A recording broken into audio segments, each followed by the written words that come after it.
Today's event has been put on by Interfaith for Unity and Tolerance. Interfaith for Unity and Tolerance was set up in 2016 by Ali Abbas Taj, an American Pakistani entrepreneur.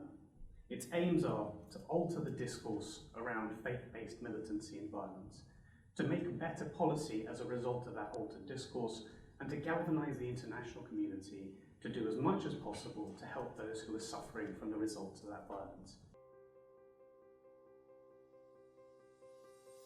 It's the ideology that we're going to be discussing here today of intolerance and hatred of those who choose to follow a different path or worship a different God or even love in a different way that is at the heart of this. So there is much action that needs to be taken. Yes, there's military action. Yes, there is change in policies and politics.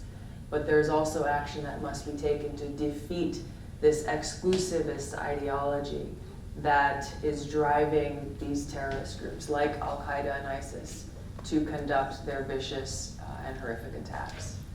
Again, thank you all for joining us, both those here today as well as those joining us online, and I look forward to the discussion. Thank you.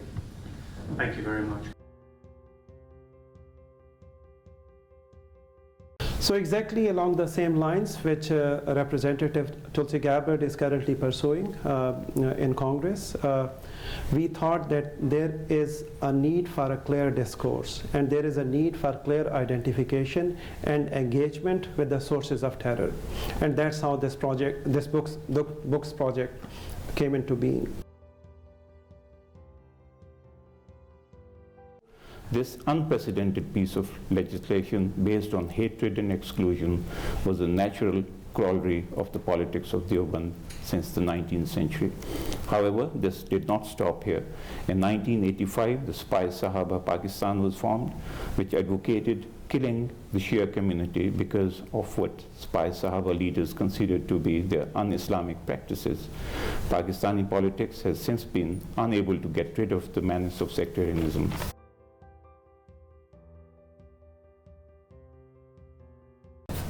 All Muslims are not terrorists, which is really the purpose of our book.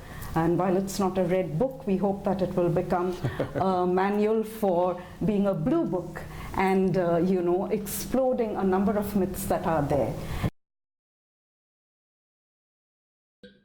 I wish Tulsi all the best. Our prayers, our good wishes are with her.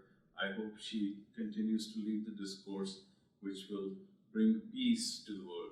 And the only way to do that is to work with the academia, to work and promote books and promote writings and promote research which clearly identify the ideologies of the culprits. We do not need to get into these old narratives where, as Professor Jawad says so eloquently put, that we have these false binaries and false narratives that don't work anymore.